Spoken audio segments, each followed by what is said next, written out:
vaksin.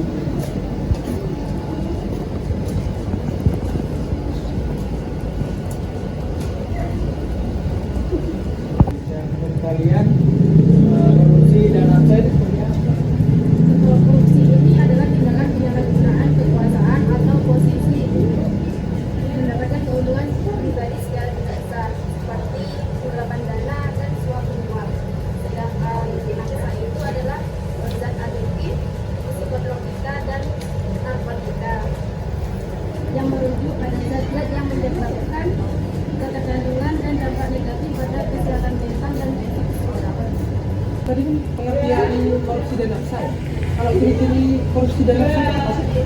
Nah, biasanya ciri-ciri orang korupsi itu ini yang pertama yaitu melibatkan lebih dari satu orang, terus biasanya dilakukan dengan kerahasiaan, melibatkan pihak yang saling membutuhkan dan menjaga kewajiban. Terus korupsi memiliki beberapa bentuk yaitu berupa uang atau benda. Nah, sedangkan ciri-ciri pengguna nafsa biasanya yaitu hilangnya minat bergaul dan olahraga, terus mengabaikan perawatan dan kerapihan diri, terus disiplin pribadi menurut, terus suka menyendiri, menghindari dari perhatian orang lain.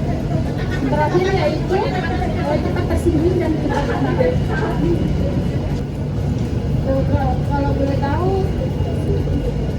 Kalau boleh tahu penyebab korupsi dan nafsa itu apa sih? Nah, biasanya itu korupsi itu bisa disebabkan oleh beberapa faktor, termasuk kelemahan dan sistem hukum, rendahnya transparansi, kurangnya pengawasan, ketidakstabilan ekonomi, dan kurangnya kesadaran atau etika dan integritas.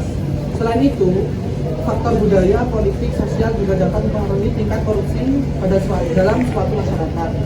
Sedangkan penyebab penggunaan narkoba atau nafsa itu bisa bervariasi, termasuk tekanan sosial, masalah mental atau emosional, kurangnya pendidikan tentang resiko, konsekuensi, dan juga pengaruh lingkungan. Faktor-faktor seperti stres, depresi, kurangnya dukungan sosial, serta kurangnya kesempatan ekonomi juga dapat memainkan peran dalam penggunaan narkoba. Kalau dampak korupsi dan nafsa itu apa sih? Kalau dampak korupsi yaitu kerugian finansial, terhambatnya pembangunan dan meningkatnya kemiskinan, serta menurunnya kualitas pelayanan publik, memperburuk infrastruktur. Dana korupsi yang ditilik dapat menghambat pembangunan infrastruktur yang memadai seperti jalan, jembatan, dan irigasi. Hal ini berdampak pada kelancaran transportasi, distribusi barang, dan produktivitas ekonomi. Menurunnya kepercayaan publik, korupsi menurunkan kepercayaan masyarakat terhadap pemerintah dan institusi lainnya.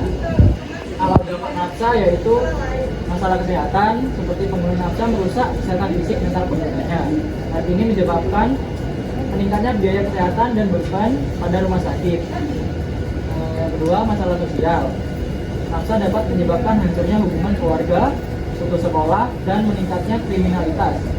Pengguna nafsa seringkali melakukan tindakan kriminal untuk mendapatkan uang untuk membeli nafsa. Menurunnya produktivitas kerja, kecanduan nafsa menurunkan produktivitas kerja, menyebabkan kerugian ekonomi bagi perusahaan dan negara. Oh, berarti korupsi dan nafsa itu tidak hanya merugikan diri kita sendiri loh, tapi juga orang di sekitar kita. Jadi kan kita jadi sulit untuk bersosialisasi ya. Kita kan jadi makin tertutup dengan orang.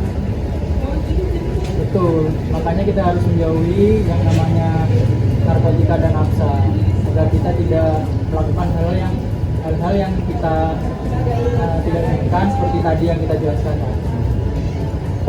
Sore ini, ayo kita pulang yuk. Oh iya, sebenarnya hari sore. Kita pulang.